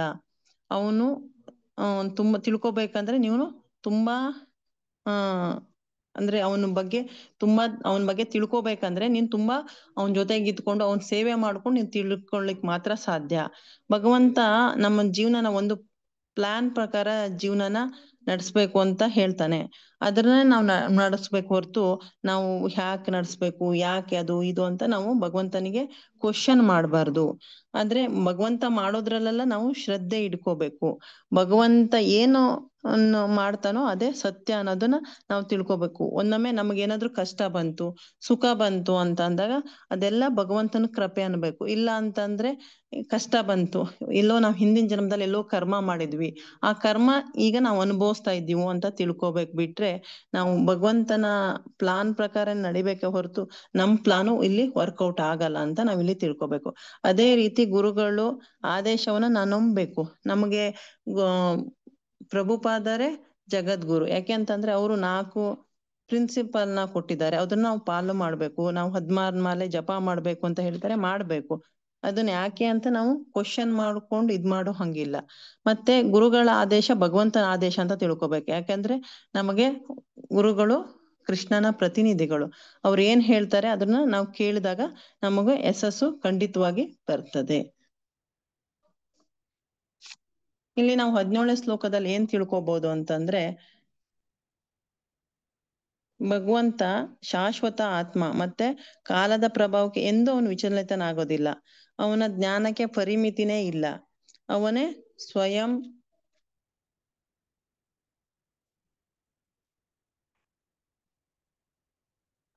ಸ್ವಯಂ ಪರಾಮರ್ಶ ಶಕ್ತಿ ಉಳ್ಳನಾಗಿದ್ದಾನೆ. ಹಾಗಾಗಿ ನಾವು ಅವನು ಏನು ಅಂತ ನಾವು ತಿಳ್ಕೋಬೇಕು ಅಂತಂದ್ರೆ, ಜರಾಸಂದ್ರ ಮತ್ತೆ ಇತರ ನಗರ ಮೇಲೆ ಅವನು ದಾಳಿ ಮಾಡಿದಾಗ ಅವನು ದ್ವಾರಾಧೀಶನಾಗಿ ಅವನು ರಾಜ ಕಾರ್ಯ ನಿಮಿತ್ತ ಮಹಾಯಜ್ಞಗಳನ್ನ ಆಚರಿಸ್ತಾ ಇರ್ಬೇಕಾದ್ರೆ ಶ್ರೀಕೃಷ್ಣ ಉದ್ದವನಿಗೆ ಕರೆದು ಅವನಿಗೆ ಹತ್ರ ಸಜೆಷನ್ ಕೇಳ್ತಾ ಇದ್ನಂತೆ. ಅಂದ್ರೆ ಭಗವಂತ ವರ್ತಮಾನ ಭವಿಷ್ಯವನ್ನು ತಿಳಿದವನು, ಮತ್ತೆ ಶಾಶ್ವತ ಕಾಲದವನು. ಆದ್ರೆ ಶಾಶ್ವತ ಆತ್ಮಜ್ಞಾನಿ ಆದ್ರೂ ಸಹ ಉದ್ದವನಿಗೆ ಅವನು ಕರೆದು ಸಜೆಷನ್ ಕೇಳ್ತಾ ಇದ್ನಲ್ಲ ಅಂತ ವಿಸ್ಮಯ ಆಗ್ತದೆ. ಯಾಕೆ ಅಂತಂದ್ರೆ ಭಗವಂತನ ಈ ಎಲ್ಲಾ ಕ್ರಿಯೆಗಳು ವಿರೋಧಾತ್ಮಕವಾಗಿರುವಂತೆ ತೋರಿದ್ರೂ ಸಹ ಅವನು ಕೃಷ್ಣನ ದೈನಂದಿಕ ಕಾರ್ಯಗಳು ಯಾವ ಅಸಮ್ಮತೆ ಇರೋದಿಲ್ಲ. ಆದ್ರಿಂದ ಯಥಾಸ್ಥಿತಿಯಲ್ಲಿ ನೋಡುವುದೇ ನಾವು ಭಗವಂತ ಏನು ಮಾಡ್ತಾನಲ್ಲ ಅದನ್ನ ನಾವು ಯಥಾಸ್ಥಿತಿಯಲ್ಲಿ ನೋಡುವುದು ಉತ್ತಮ. ಅವುಗಳನ್ನು ವಿವರಿಸುವ ಪ್ರಯತ್ನ ನಾವು ಮಾಡಬಾರ್ದು ಅಂತ ಇಲ್ಲಿ ಹೇಳ್ತಾ ಇದ್ದಾರೆ. 18ನೇ ಶ್ಲೋಕದಲ್ಲಿ ಭಗವಂತ ಜ್ಞಾನವನ್ನು ನಮಗೆ ತಿಳಿಸ್ತಾ ಇದ್ದಾರೆ. ಅದಕ್ಕೆ ನಾವು ತಿಳ್ಕೊಳ್ಳೋಕ್ಕೂ ಅರ್ಹತೆ ಬೇಕು. ಯಾಕೆಂದ್ರೆ ಉದ್ಧವ ಶುದ್ಧ ಭಕ್ತನಾಗಿದ್ದ, ಮತ್ತೆ ಅವನು ಯಾವಾಗಲೂ ಭಗವಂತನ ದಿವ್ಯ ಪ್ರೇಮ ಸೇವೆಯಲ್ಲಿ ತೊಡಗಿರ್ತಿದ್ದ. ಭಗವಂತನ ಶುದ್ಧ ಭಕ್ತರು ಯಾವಾಗ್ಲೂ ಅವನ ದಿವ್ಯ ಸ್ಥಿತಿಯನ್ನು ತಿಳ್ಕೊಳ್ಳಿಕ್ಕೆ, ಅಂದ್ರೆ ದಿವ್ಯ ಸ್ಥಿತಿ ಬಗ್ಗೆ ಅವ್ರು ತಿಳ್ಕೊಳ್ಳಿಕ್ಕೆ ಇಷ್ಟಪಡ್ತಾರೆ. ಅವ್ರು ಏನು ಅಂತಂದ್ರೆ ಭಕ್ತರು, ಶುದ್ಧ ಭಕ್ತರು ಭಗವಂತನ ಸಂಘ ಇಲ್ಲಾದ್ರೆ ಅವರು ಇರಕ್ಕೆ ಸಾಧ್ಯನೇ ಇಲ್ಲ. ಯಾವಾಗ್ಲೂ ಅವರು ಭಗವಂತನ ಸಂಘನೇ ಬಯಸ್ತಾ ಇರ್ತಾರೆ. ಅದೇ ರೀತಿ ಭಗವಂತ ಹೇಗೆ ಬ್ರಹ್ಮನಿಗೆ ಈ ಭಾಗವತನ ಉಪದೇಶನ ಹೇಗೆ ಮಾಡಿದ್ನೋ ಹಾಗೆ ನನಗೂ ಆ ಜ್ಞಾನವನ್ನ ತಿಳಿಸು ಅಂತ ಇಲ್ಲಿ ಉದ್ಧವ ಮಹರ್ಷಿಗಳು ಭಗವಂತನ ಹತ್ರ ಪ್ರಾರ್ಥನೆ ಮಾಡ್ಕೋತಾ ಇದ್ದಾರೆ.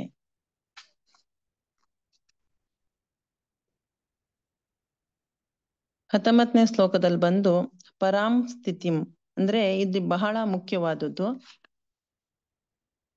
ಈ ಶ್ಲೋಕದಲ್ಲಿ ಈ ಶ್ರೀಮದ್ ಭಾಗವತದ ಬಗ್ಗೆ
ಹರೇ ಕೃಷ್ಣ, ಸಾರಿ.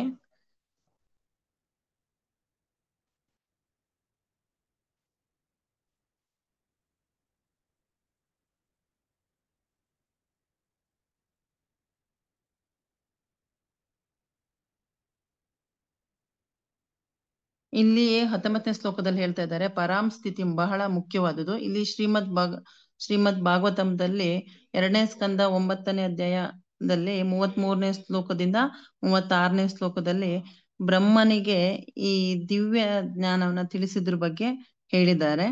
ಮತ್ತೆ ಇಲ್ಲಿ ದ್ವಾರಕ ಮತ್ತೆ ಬೃಂದಾವನದಲ್ಲಿ ಈ ಭಕ್ತರ ದಿವ್ಯ ಪ್ರೇಮದಲ್ಲಿ ನಿರಂತರ ಆಗಿದ್ದಾಗ ಆ ಸ್ಥಿತಿ ಬಗ್ಗೆ, ಅದು ಅವರೊಡನೆ ಹೇಗೆ ಭಗವಂತ ಇದ್ದ ಅನ್ನೋದ್ರ ಬಗ್ಗೆ ತಿಳಿಸಿದ್ದಾರೆ. ಇಲ್ಲಿ ಭಗವಂತನ ಕಾಲ್ಪನಿಕ ಜ್ಞಾನ ಮತ್ತೆ ಕಾಮ ಕರ್ಮಗಳೊಡನೆ ಬೆರೆತ ಭಕ್ತಿ ಉಳ್ಳವನಿಗೆ ಈ ದಿವ್ಯ ಸ್ಥಿತಿ ಅರ್ಥವಾಗುವುದಿಲ್ಲ ಅಂತ ಹೇಳ್ತಾ ಇದ್ದಾರೆ. ಜ್ಞಾನ ಮತ್ತೆ ಯೋಗ ಮಿಶ್ರಿತ ಭಕ್ತನಿಗೆ ಇದು ಅರ್ಥವಾಗೋದಿಲ್ಲ. ಯಾಕೆಂತಂದ್ರೆ ಭಗವಂತನ ತಿಳ್ಕೊಳ್ಳೋದು ತುಂಬಾ ಕಷ್ಟ ಅಂತ ಹೇಳ್ತಾ ಇದ್ದಾರೆ. ಇದು ಭಗವಂತನ ಅಂತರಂಗದ ಸೇವೆಯನ್ನ ಬಹು ಅಪರೂಪವಾಗಿ ತಿಳ್ಕೊಳ್ಳಕ್ಕೆ ಶುದ್ಧ ಭಕ್ತರಿಂದ ಮಾತ್ರ ಸಾಧ್ಯ ಅಂತ ಇಲ್ಲಿ ತಿಳಿಸ್ತಾ ಇದ್ದಾರೆ. ಹಾಗೆ ಬಂದು 20ನೇ ಶ್ಲೋಕದಲ್ಲಿ ಭಗವಂತನು ದಿವ್ಯವಾದವನು. ಭಗವಂತನ ದಿವ್ಯ ಜ್ಞಾನದ ಬಗ್ಗೆ ಉದ್ಧವನಿಗೆ ಅವ್ರು ಹೇಳ್ತಾರೆ. ಅವರು ಉದ್ಧವನ್ ಜೊತೆಗೆ ಮೈತ್ರೇಯ ಮುನಿಗಳು ಇರ್ತಾರೆ. ಆದ್ರೆ ಮೈತ್ರೇಯ ಮುನಿಗಳಿದ್ದಾಗೂ ಸಹ ಉದ್ಧವರು ನನಗೆ ಮಾತ್ರ ಹೇಳಿದ್ದು ಅಂತ ಯಾಕೆ ಹೇಳ್ತಾರೆ ಅಂತಂದ್ರೆ, ಮೈತ್ರೇಯ ಮುನಿಗಳು ಮಿಶ್ರ ಭಕ್ತರಾಗಿದ್ದಾರೆ, ಅವರಿಗೆ ಗುಹ್ಯ ಜ್ಞಾನ ಅರ್ಥವಾಗ್ತಾ ಇರಲ್ಲ. ಆದ್ರೆ ಉದ್ಧವರು ಶುದ್ಧ ಭಕ್ತರಾಗಿರ್ತಾರೆ, ಅವರಿಗೆ ಗುಹ್ಯ ಜ್ಞಾನ ಅರ್ಥವಾಗ್ತದೆ. ಹಾಗಾಗಿ ಭಕ್ತಿ ಸೇವೆ ಭಗವಂತನ ಬಗ್ಗೆ ತಿಳ್ಕೊಬೇಕಂದ್ರೆ ಭಕ್ತಿಯಿಂದ ಮಾತ್ರ ತಿಳ್ಕೊಳಕ್ ಸಾಧ್ಯ ಅನ್ನೋದನ್ನ ಇಲ್ಲಿ ತಿಳ್ಪಡಿಸ್ತಾ ಇದ್ದಾರೆ. ಇಲ್ಲಿ 21ನೇ ಶ್ಲೋಕದಲ್ಲಿ ಬಂದು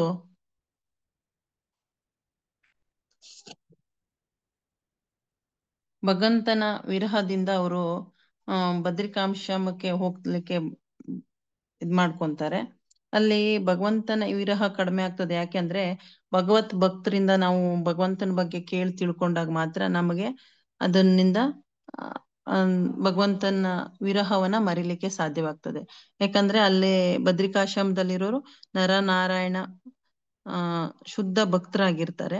ಅವರು ಭಗವಂತನ ಬಗ್ಗೆ ತಿಳ್ಕೊಂಡಿರ್ತಾರೆ. ಹಾಗಾಗಿ ಅವರು ಸಂಘ ಮಾಡೋದ್ರಿಂದ ಉದ್ದವರಿಗೆ ಆ ಭಗವಂತನ ವಿರಹ ಕಡಿಮೆ ಆಗ್ತದೆ ಅನ್ನೋ ಕಾರಣದಿಂದ ಭಗವಂತ ಬದ್ರಿಕಾಶ್ರಮ ಹೋಗ್ಲಿಕ್ಕೆ ಹೇಳ್ತಾರೆ. ಇವರು 22ನೇ ಶ್ಲೋಕದಲ್ಲಿ ಬದ್ರಿಕಾಶ್ರಮದ ಬಗ್ಗೆ ತಿಳಿಸ್ತಾ ಇದ್ದಾರೆ. ಬದ್ರಿಕಾಶ್ರಮ ಅಂತಂದ್ರೆ ಹಿಮಾಲಯದ ಪರ್ವತದಲ್ಲಿದೆ. ಅಲ್ಲಿ ನರನಾರಾಯಣ ಋಷಿಗಳು ವಾಸವಾದ ಸ್ಥಳ.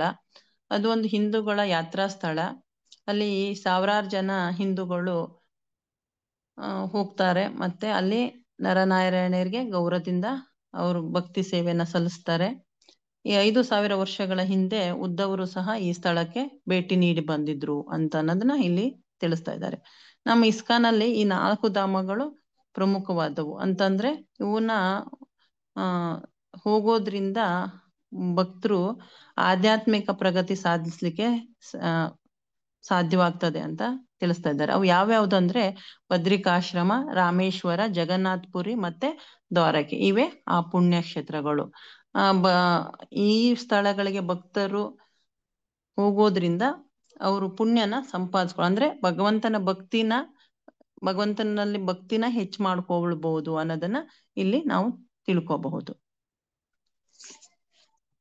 23ನೇ ಶ್ಲೋಕ ಬಂದು ಕುರುಕ್ಷೇತ್ರ ಯುದ್ಧದಲ್ಲಿ ಏನೇನ್ ಪರಿಣಾಮ ಆಯ್ತು, ವಿದುರನ ಸ್ನೇಹಿತರು ಮತ್ತು ಬಂಧುಗಳೆಲ್ಲ ಹೇಗ್ ನಾಶವಾದ್ರು, ಯದುವಂಶ ಹೇಗ್ ನಿರ್ನಾಮವಾಯ್ತು, ಶ್ರೀಕೃಷ್ಣ ಈ ಜಗತ್ತನ್ನು ಬಿಟ್ಟು ಹೋದ್ರು ಅನ್ನೋ ವಿಚಾರನ ವಿದುರನಿಗೆ ಉದ್ದವರು ತಿಳಿಸ್ತಾರೆ. ಆಗ ಅವರು ವಿರಹ ಅಂದ್ರೆ ಬೇಜಾರಾಗ್ತದೆ. ಆದ್ರೆ ಅವರು ತತ್ಕ್ಷಣನೇ ಅವರು ಚೇತರಿಸ್ಕೊತಾರೆ. ಯಾಕೆ ಅಂತಂದ್ರೆ ಉದ್ದವ ಮಹರ್ಷಿಗಳ ಸಂಘ ಮತ್ತೊಂದು ಅವರು ದಿವ್ಯ ಜ್ಞಾನನ ಅವರು ತಿಳ್ಕೊಂಡಿರ್ತಾರೆ ಉದ್ದವರಿಂದ, ಅಂದ್ರೆ ಸ್ವಲ್ಪ ಪ್ರಮಾಣದಲ್ಲಿ. ಹಾಗಾಗಿ ಅವರಿಗೆ ಅವರ ಸಂಘದಲ್ಲಿರೋದ್ರಿಂದ ಅದು ಅವರು ಚೇತರಿಸ್ಕೊಳ್ತಾರೆ ಅನ್ನೋದನ್ನ ನಾವಿಲ್ಲಿ ತಿಳ್ಕೋಬಹುದು. 24ನೇ ಶ್ಲೋಕ ಬಂದು ವಿದುರ ಹಿರಿಯರಾಗಿರ್ತಾರೆ. ಅವರು ಅಂದ್ರೆ ವಿದುರ ತುಂಬಾ ಅವ್ರ ಹತ್ರ ತುಂಬಾ ಕ್ವಶನ್ ಕೇಳ್ತಾ ಇರ್ತಾರೆ.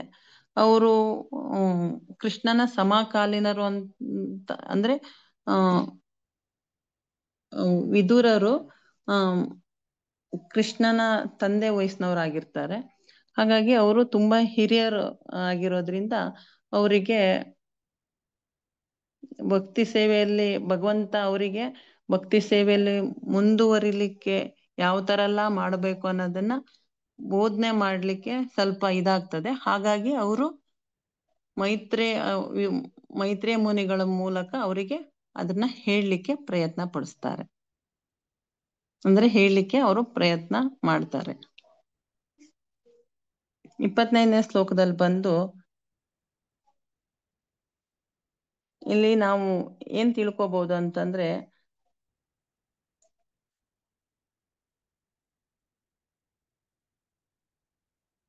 ಇಲ್ಲಿ ಉದ್ದವರು ಭಗವಂತನ ಬಗ್ಗೆ ಎಲ್ಲಾ ದಿವ್ಯ ಜ್ಞಾನನ ತಿಳ್ಕೊಂಡಿರ್ತಾರೆ. ಅಂದ್ರೆ ಭಗವಂತನಿಂದ ಅವರು ಏಕಾಂತದಲ್ಲಿ ಈ ದಿವ್ಯ ಜ್ಞಾನ ತಿಳ್ಕೊಂಡರಿಂದ ಅದನ್ನ ದಯವಿಟ್ಟು ನನಗೆ ತಿಳಿಸು ಅಂತ ವಿದುರ ಕೇಳ್ತಾ ಇರ್ತಾರೆ. ಅದನ್ನ ಮುಂದೆ ಉದ್ದವರು ಏನ್ ಹೇಳ್ತಾರೆ ಅನ್ನೋದನ್ನ ನಾವು ತಿಳ್ಕೊಳ್ಳೋಣ. ಅವ್ರು ಹೇಳ್ತಾರೆ, ನಾನು ನಿಮ್ಗೆ ಹೇಳಲಿಕ್ಕೆ ಆಗಲ್ಲ. ಯಾಕೆ ಅಂತಂದ್ರೆ ನೀವು ನನ್ಕಿಂತ ಹಿರಿಯರು, ಮತ್ತೆ ನಾನು ನಿಮ್ಗೆ ಹೇಳಲಿಕ್ಕೆ ಅರ್ಹನಲ್ಲ. ಮತ್ತೆ ಮೈತ್ರೇಯ ಮುನಿಗಳಿದ್ದಾರೆ, ಅವರು ನಿಮ್ಮ ಸಮಕಾಲೀನರು. ಅವರಿಗೂ ಸಹ ಭಗವಂತ ನನಗೆ ಅವರಿಗೆ ಒಂದೇ ಸರಿ ದಿವ್ಯ ಜ್ಞಾನನ ಕೊಟ್ಟಿದ್ದಾರೆ. ಅವರು ನಿಮ್ಗೆ ಇದನ್ನ ಹೇಳ್ತಾರೆ, ಈ ದಿವ್ಯ ಜ್ಞಾನನ ತಿಳಿಸ್ಕೊಡ್ತಾರೆ ಅಂತ. ಅಂದ್ರೆ ನಾವಿಲ್ಲಿ ಏನ್ ಹೇಳ್ತಾ ಇದ್ದಾರೆ ಅಂತಂದ್ರೆ ಎಷ್ಟೇ ನಾವು ತಿಳ್ಕೊಂಡಿದ್ರು ಸಹ ನಮ್ಗಿಂತ ಹಿರಿಯವರಿಗೆ ನಾವು ಅದನ್ನ ದಿವ್ಯ ಜ್ಞಾನನ ಬೋಧನೆ ಮಾಡ್ಲಿಕ್ಕೆ ಹೋಗ್ಬಾರ್ದು. ಅದೊಂದು ವೈಷ್ಣವ ಅಪರಾಧನೂ ಆಗತ್ತಂತೆ. ಯಾಕಂದ್ರೆ ನಮ್ಮಕ್ಕಿಂತ ನಮ್ಮ ಸಮಕಾಲೀನರು ಅಥವಾ ನಮ್ಗಿಂತ ಕಿರಿಯವರಿಗೆ ಆ ಜ್ಞಾನನ ನಾವು ಬೋಧನೆ ಮಾಡಿದ್ರೆ ಅದು ಒಳ್ಳೇದಂತೆ. ನಮಗಿಂತ ಹಿರಿಯರಿಗೆ ನಾವ್ ಎಷ್ಟೇ ತಿಳ್ಕೊಂಡಿದ್ರು ಸಹ ಅದನ್ನ ಅವ್ರ ಏಜಿನವರಿಗೆ ಮತ್ತೆ ಅವ್ರಿಗಿಂತ ಹಿರಿಯರ ಹತ್ರ ಅವರಿಗೆ ಆ ಜ್ಞಾನನ ಬೋಧನೆ ಮಾಡಿಸ್ಬೇಕಂತೆ. ಆಮೇಲೆ ಇಲ್ಲಿ 27ನೇ ಶ್ಲೋಕದಲ್ಲಿ ಬಂದು ಸುಖಮನಿಗಳು ಹೇಳ್ತಾರೆ, ಯಮುನಾ ನದಿ ತೀರದಲ್ಲಿ ಉದ್ಧವ ಮತ್ತು ವಿದುರ ಭಗವಂತನ ದಿವ್ಯ ನಾಮ ಕೀರ್ತನೆ ಗುಣವನ್ನ ಚರ್ಚಿಸ್ತಾ ಇರ್ತಾರೆ. ಅಲ್ಲೇ ರಾತ್ರಿ ತಲಗಿ ಅಂದ್ರೆ ಉಳ್ಕೊಂಡು ಬೆಳಗ್ಗೆ ಎದ್ದು ಬದ್ರಿಕಾಶ್ರಮದ ಕಡೆಗೆ ಹೋಗ್ತಾರೆ. ಇದು ಪರೀಕ್ಷಿತ್ ಮಹಾರಾಜ ಕ್ವಶನ್ ಮಾಡ್ತಾರೆ. ಇದಾದ ನಂತರ ಕೃಷ್ಣನು ಈ ಲೋಕ ಬಿಟ್ಟು ಹೋಗ್ತಾನೆ. ಇಲ್ಲಿ ಯದುವಂಶನು ಕಣ್ಮರೆ ಆಗ್ತದೆ. ಆದ್ರೆ ಇಲ್ಲಿ ನಿಧನರಾಗ್ತಾರೆ ಅನ್ನೋದು ಒಂದು ಶಬ್ದನ ಇಲ್ಲಿ ಶೀಲ ಜೀವ ಗೋಸ್ವಾಮಿ ಅವರು ಏನು ಅಂತ ಸ್ಪಷ್ಟವಾಗಿ ವಿವರಣೆ ಮಾಡಿದ್ದಾರೆ. ನೀ ಅಂತಂದ್ರೆ ಅತ್ಯುನ್ನತ, ಧನಂ ಅಂದ್ರೆ ಐಶ್ವರ್ಯ. ಎಲ್ಲರೂ ಭಗವಂತನ ದಿವ್ಯಧಾಮಕ್ಕೆ ಅಂದ್ರೆ ಗೋಲೋಕ ಬೃಂದಾವನಕ್ಕೆ ಹೋದ್ರು ಅಂತ ಇಲ್ಲಿ ಹೇಳ್ತಾ ಇದ್ದಾರೆ. ಆದ್ರೆ ಇವರೆಲ್ಲ ಹೋದ್ಮೇಲೆ ಉದ್ಧವ ಯಾಕೆ ಉಳಿದ್ರು ಅನ್ನೋದು ಪರೀಕ್ಷಿತ್ ಮಹಾರಾಜರ ಕ್ವಶನ್ ಆಗಿರ್ತದೆ. ಅದಕ್ಕೆ ಸುಖ ಮುನಿಗಳು ಉತ್ತರ ಕೊಡ್ತಾರೆ, ಪ್ರಿಯ ರಾಜನೇ, ಯದುವಂಶ ನಾಶವಾಗ್ಲಿಕ್ಕೆ ಬ್ರಾಹ್ಮಣರ ಶಾಪ ಅದು ನೆವ ಮಾತ್ರ. ಇದು ಭಗವಂತನ ಲೀಲೆ ಆಗಿತ್ತು. ಯದುವಂಶದ ಕುಟುಂಬದ ಸದಸ್ಯರನ್ನೆಲ್ಲ ಕಳಿಸಿದ ನಂತರ ಭಗವಂತ ಈ ಭೂಮಿನ ಬಿಟ್ಟು ಹೋಗ್ಬೇಕಾಗಿತ್ತು.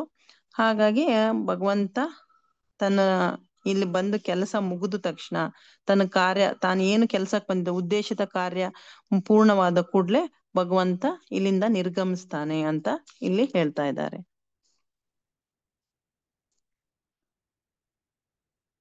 ಮತ್ತೆ ಇಲ್ಲಿ ಯಾಕೆ ಅಂತಂದ್ರೆ ಇಲ್ಲಿ ಉದ್ಧವನ್ ಯಾಕೆ ಬಿಟ್ಟು ಹೋದ ಅಂತಂದ್ರೆ ಇಲ್ಲಿ ಭಗವಂತ ಅವನಿಗೆ ದಿವ್ಯ ಜ್ಞಾನನ ಬೋಧನೆ ಮಾಡಿದ್ರು.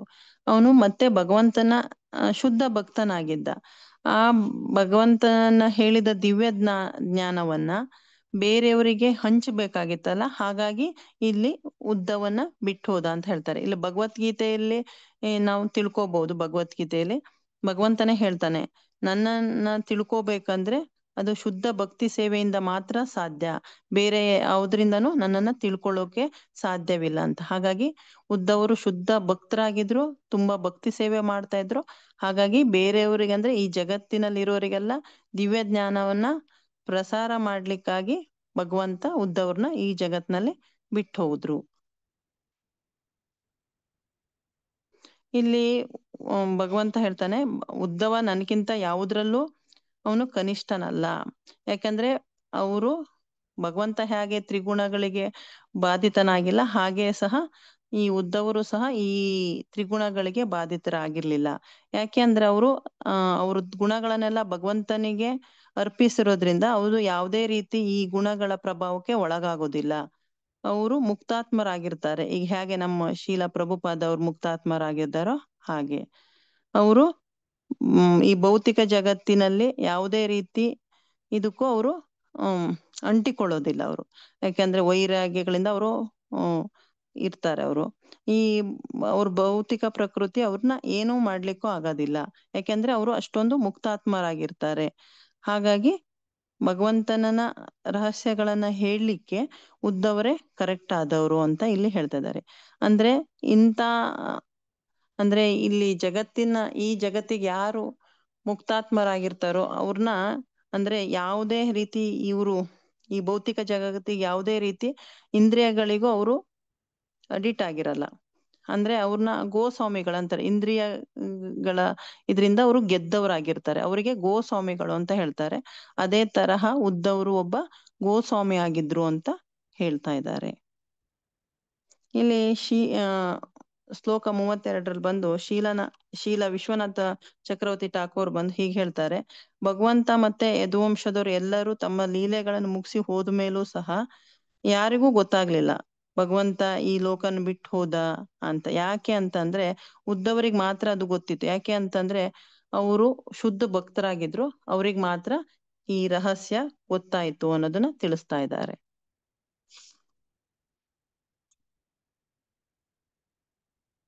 33ನೇ ಶ್ಲೋಕ ಬಂದು ಉದ್ಧವನಿಂದ ವಿದುರನಿಗೆ ಭಗವಂತನ ಆವಿರ್ಭಾವ ಮತ್ತೆ ಅದೃಶ್ಯಗಳ ವಿಚಾರವನ್ನು ಕೇಳಿ ತಿಳಿದುಕೊಂಡನು.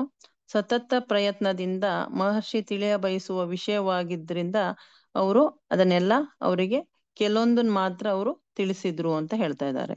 ಇಲ್ಲಿ ಕೃಷ್ಣನ ಆವಿರ್ಭಾವ ಮತ್ತೆ ತೀವ್ರೋಭಾವಗಳ ಭವ್ಯ ಕಾರ್ಯಗಳನ್ನ, ಅಸಾಧಾರಣ ಲೀಲೆಗಳನ್ನ ಶುದ್ಧ ಭಕ್ತರಿಂದ ಮಾತ್ರ ಕೇಳ್ಬೇಕಂತೆ. ಅದರಿಂದ ನಮಗೆ ಅರ್ಥ ಆಗ್ತದಂತೆ. ಯಾಕೆ ಅಂತಂದ್ರೆ ಅವರು ಈ ಅಸೂರಿ ಸ್ವಭಾವದವ್ರ ಹತ್ರ ಕೇಳಿದ್ರೆ ಅವರು ತಮಗೆ ಇಷ್ಟ ಬಂದ ರೀತಿಯಲ್ಲಿ ಅದನ್ನ ಹೇಳ್ತಾರಂತೆ.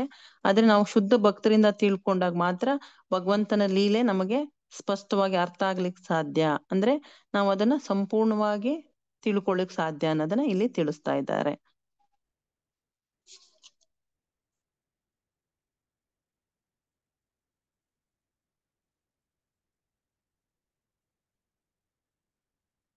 ಅಂದ್ರೆ ಭಗವಂತ ಇಲ್ಲಿ ಈ ಉದ್ಧವನಿಗೆ ಈ ಜ್ಞಾನ, ದಿವ್ಯ ಜ್ಞಾನನ ಕೊಡ್ಬೇಕಾದ ಸಮಯದಲ್ಲಿ ವಿದುರನನ್ನ ನೆನ್ಸ್ಕೊಳ್ತಾನೆ. ಅದನ್ನ ನಾವು ಮುಂದಿನ ಅಧ್ಯಾಯದಲ್ಲಿ ತಿಳ್ಕೊಬಹುದು. ವಿದುರ ಮೈತ್ರೇಯ ಸಂವಾದದಲ್ಲಿ ನಾವು ಅದನ್ನ ತಿಳ್ಕೊಬಹುದು. ಈ ಭಗವಂತನ ಈ ಜ್ಞಾನವನ್ನ ಹೇಳ್ಬೇಕಾದ್ರೆ ಭಗವಂತ ವಿದುರನ್ ಬಗ್ಗೆ ಕೇಳಿದ್ದ ಅಂದ್ರೆ ಭಗವಂತ ವಿದುರನ್ ಬಗ್ಗೆ ಸ್ಮರಿಸ್ತಾ ಇದ್ದದನ್ನ ಕೇಳಿ ವಿದುರನಿಗೆ ಕಣ್ಣಲ್ಲಿ ನೀರ್ ಬರ್ಲಿಕ್ಕೆ ಸ್ಟಾರ್ಟ್ ಆಗ್ತದೆ. ಯಾಕೆ ಅಂತಂದ್ರೆ ಇದು ಭಗವಂತನ ಒಂದು ಭಕ್ತಿಯನ್ನ ತೋರಿಸ್ತಿರ್ತದೆ. ಅವರು ತಾವು ಅಂದ್ರೆ ಭಗವಂತಗೆ ಎಷ್ಟು ಅವ್ರ ಬಗ್ಗೆ ಇದಿತ್ತು, ಪ್ರೇಮ ಭಾವ ಇತ್ತು ಅನ್ನೋದನ್ನ ನಾವಿಲ್ಲಿ ತಿಳ್ಕೊಬಹುದು. ಅದೇ ರೀತಿ ನಮ್ ಪ್ರಭುಪಾದವ್ರು ಹೇಳ್ತಾರೆ, ಜೀವನದಲ್ಲಿ ಸರಿಯಾಗಿ ಗುರಿ ಇರ್ಬೇಕಂತೆ. ಅದು ಭೌತಿಕೋಸ್ಕರ ಅಥವಾ ಇಂದ್ರಿಯ ತೃಪ್ತಿಗಾಗಿ ಅಥವಾ ಸಂಸಾರಕ್ಕಾಗಿ ಅಳದೆ ಭಗವಂತನಿಗಾಗಿ ಅಳ್ಬೇಕಂತೆ. ಯಾರು ಭಗವಂತನಿಗೋಸ್ಕರ ಅಳ್ತಾರೋ ಅವರು ಭಗವತಿಯಲ್ಲಿ ಯಶಸ್ಸನ್ನ ಪಡಿಲಿಕ್ಕೆ ಸಾಧ್ಯವಾಗ್ತಾರಂತೆ. ಯಾಕಂದ್ರೆ ಇದನ್ನ ನಾವು ಭಗವಂತನೇ ಬೇಕು ಅಂತ ಅತ್ತಾಗ ಮಾತ್ರ ನಮಗ್ ಭಗವಂತ ಸಿಗ್ತಾನೆ ಅಂತ ಇಲ್ಲಿ ಪ್ರಭುಪಾದವ್ರು ಹೇಳ್ತಾ ಇದ್ದಾರೆ. ಕೊನೆಯ ಶ್ಲೋಕ. ಇಲ್ಲಿ ಯಮುನಾ ನದಿ ತೀರದಲ್ಲಿ ವಿದುರ ಕೆಲವು ದಿನಗಳ ಕಳೆದ ನಂತರ ಆತ್ಮ ಸಾಕ್ಷಾರ ಪಡೆದು ಅವನು ಗಂಗಾ ನದಿ ದಡವನ್ನು ತಲುಪ್ತಾನೆ. ಅಲ್ಲಿ ಮೈತ್ರೇಯ ಮಹರ್ಷಿಗಳಿರ್ತಾರೆ. ಅವ್ರ ಹತ್ರ ದಿವ್ಯ ಜ್ಞಾನನ ಕೇಳಿ ಪಡ್ಕೊಂತಾನೆ. ಅದನ್ನ ನಾವು ಮುಂದಿನ ಅಧ್ಯಾಯ 5ರಲ್ಲಿ ವಿದುರ ಮೈತ್ರೇಯರ ಸಂವಾದದಲ್ಲಿ ತಿಳ್ಕೊಬಹುದು. ಇಲ್ಲಿಗೆ ಶ್ರೀಮದ್ ಭಾಗವತದ 3ನೇ ಸ್ಕಂದದ ವಿದುರ ಮೈತ್ರೇಯರ ಸಮಾಗಮ ಎಂಬ 4ನೇ ಅಧ್ಯಾಯದ ಭಕ್ತಿ ವೇದಾಂತ ಭಾವಾರ್ಥವು ಮುಗಿಯಿತು. ಹರೇ ಕೃಷ್ಣ ಕೃಷ್ಣ ಕೃಷ್ಣ ಹರೇ ಹರೇ, ಹರೇ ರಾಮ ರಾಮ ರಾಮ ಹರೇ ಹರೇ. ನನಗೇನ್ ಗೊತ್ತಿದೆ, ನಾನು ಹಿರಿಯ ವೈಷ್ಣವರಿಂದ ಮತ್ತೆ ಗುರುಗಳಿಂದ ಕೆಲವರು ಇಂದ ತಿಳ್ಕೊಂಡಿರೋದನ್ನ ನಾನು ಹೇಳಿದ್ದೇನೆ. ನನ್ನ ಬುದ್ಧಿಶಕ್ತಿ ಏನು ಇಲ್ಲ, ಆದ್ರೆ ನನಗೆ ಗುರು ಕೃಪೆಯಿಂದ, ಹಿರಿಯ ವೈಷ್ಣವರ ಕೃಪೆಯಿಂದ ನನಗ್ ತಿಳಿದಷ್ಟನ್ನ ಹಂಚ್ಕೊಂಡಿದ್ದೇನೆ. ಏನಾದ್ರೂ ತಪ್ಪಾಗಿದ್ರೆ ದಯವಿಟ್ಟು ಕ್ಷಮಿಸಿ. ನನಗೆ ಅವಕಾಶ ಕೊಟ್ಟ ಮಾಧವ್ ಪ್ರಭುಜಿಯವರಿಗೆ ವಂದನೆಗಳು. ಎಲ್ಲರಿಗೂ ಹರೇ ಕೃಷ್ಣ. ನಾನು ಇಷ್ಟೋ ತನಕ ಏನ್ ಹೇಳಿದ್ದು ಅದನ್ನ ಸಮಾಧಾನ ಚಿತ್ತವಾಗಿ ಕೇಳಿದ್ದಕ್ಕೆ ಧನ್ಯವಾದಗಳು. ಹರೇ ಕೃಷ್ಣ. ಹರೇ ಕೃಷ್ಣ ಮಾತಾಜಿ, ಧನ್ಯವಾದಗಳು ಮಾತಾಜಿ. ಉದ್ಧವ ಮತ್ತೆ ವಿದುರನ ನಡುವೆ ನಡೆದ ಸಂಭಾಷಣೆಯನ್ನು ನಮಗೆಲ್ರಿಗೂ ಎಷ್ಟು ವಿಸ್ತಾರವಾಗಿ ಹೇಳಿದ್ದಕ್ಕೆ ಧನ್ಯವಾದಗಳು ಮಾತಾಜಿ. ಹರೇ ಕೃಷ್ಣ. ಹೇಗೆ ಅವರು ಯಮುನಾ ತೀರದಲ್ಲಿ ಅವರ ಆತ್ಮ ಸಾಕ್ಷಾತ್ಕಾರವನ್ನ ಪಡ್ಕೊಂಡು ಮೈತ್ರಿ ಅವ್ರನ್ನ ಭೇಟಿ ಆಗ್ತಾರೆ ಅನ್ನೋದು ತುಂಬಾ ಚೆನ್ನಾಗಿ ಹೇಳಿದ್ರೆ ಮಾತಾಜಿ. ಇದರಲ್ಲಿ ಮೇನ್ ಆಗಿ ಬಂದ್ಬಿಟ್ಟು ಈಗ ಉದ್ಧವ ಮತ್ತೆ ವಿದುರನ ಸಂಭಾಷಣೆನೆ ಜಾಸ್ತಿ ಇದ್ದಿದ್ದು. ಅವರು ಯಮುನಾ ನದಿಯಿಂದ ಹೋಗಿ ಮತ್ತೆ ಗಂಗಾ ನದಿ ತೀರದಲ್ಲಿ ಹೋದಾಗ ವಿದುರರು ಮೈತ್ರಿ ಅವ್ರನ್ನ ಭೇಟಿ ಆಗೋದು ಅಂತ ಹೇಳಿ ತುಂಬಾ ಚೆನ್ನಾಗಿ ಹೇಳಿದ್ರೆ ಮಾತಾಜಿ. ಹರೇ ಕೃಷ್ಣ ಮಾತಾಜಿ, ಧನ್ಯವಾದಗಳು. ಹರೇ ಕೃಷ್ಣ ಮಾತಾಜಿ, ಧನ್ಯವಾದಗಳು. Thank you Mataji, thank you so much. Hare Krishna Mataji, ದಂಡೋತ್ಪಣ ಮಾತಾಜಿ. ಪ್ರವಚನ ಚೆನ್ನಾಗಿತ್ತು ಮಾತಾಜಿ, ಚೆನ್ನಾಗಿ ಮಾಡಿ. ಹರೇ ಕೃಷ್ಣ ಮಾತಾಜಿ, ಧನ್ಯವಾದಗಳು ಮಾತಾಜಿ. ಎಲ್ಲ ನಿಮ್ಮಂತ ಹಿರಿಯರ ವೈಷ್ಣವದ ಆಶೀರ್ವಾದ ಮಾತಾಜಿ. ಇಲ್ಲ ಮಾತಾಜಿ, ನೀವು ಹಿರಿಯರು. ಇಲ್ಲ ಮಾತಾಜಿ, ನಿಮ್ಮಂತ ಹಿರಿಯರ ಆಶೀರ್ವಾದದಿಂದ ಏನೋ ಅಲ್ಪ ಸ್ವಲ್ಪ ತಿಳ್ಕೊಂಡು ಹೇಳ್ತಾ ಇದ್ವಿ ಮಾತಾಜಿ. ಹರೇ ಕೃಷ್ಣ ಮಾತಾಜಿ. ಹರೇ ಕೃಷ್ಣ ಮಾತಾಜಿ, ತುಂಬಾ ಚೆನ್ನಾಗಿತ್ತು ಮಾತಾಜಿ. ಹರೇ ಕೃಷ್ಣ, ತುಂಬಾ ಧನ್ಯವಾದಗಳು ಮಾತಾಜಿ. ಹರೇ ಕೃಷ್ಣ. ಹರೇ ನಿಮ್ಮಂತರ ಕೃಷ್ಣ ಆಶೀರ್ವಾದ ಮಾತಾಜಿ, ಮಾತಾಜಿ. ತುಂಬಾ ಚೆನ್ನಾಗಿ ಹೇಳಿದ್ರಿ. ಉದ್ದವ ಮತ್ತು ಇದೊಂದು ಲೀಡೆಗಳು ತುಂಬಾ ಚೆನ್ನಾಗಿತ್ತು. ಎಲ್ಲ ನಿಮ್ಮಂತರ ಆಶೀರ್ವಾದ ಮಾತಾಜಿ. ಹರೇ ಕೃಷ್ಣ ಮಾತಾಜಿ. ಹರೇ ಕೃಷ್ಣ ಮಾತಾಜಿ, ಧನ್ಯವಾದಗಳು. ಈಗ ನರಸಿಂಹ ಪ್ರಣತಿ ಯಾರಾದ್ರೂ ಹಾಡ್ತೀರಾ ಮಾತಾಜಿ? ನರಸಿಂಹ ಪ್ರಣತಿ. ಹರೇ ಕೃಷ್ಣ. ಹರೇ ಕೃಷ್ಣ. ಹಾಡ್ತೀನಿ ಮಾತಾಜಿ. ಹರೇ ಶ್ರೀ ಕೃಷ್ಣ. ಹಾಡಿ ನರಸಿಂಹ, ಹೊಸಬ್ರಿಗೆ ಶ್ರೀ ಚಾನ್ಸ್ ನರಸಿಂಹ, ಜಯ ನರಸಿಂಹ, ಜಯ ಜಯ ಶ್ರೀ ನಾ ನರಸಿಂಹ. ಆ ಬೋಲ दूसरे ಹಾಡಿ कॉल पर ಮಾತಾಜಿ, जाते ಹಾಡಿ हैं ಹಾಡಿ, ಪರವಾಗಿಲ್ಲ.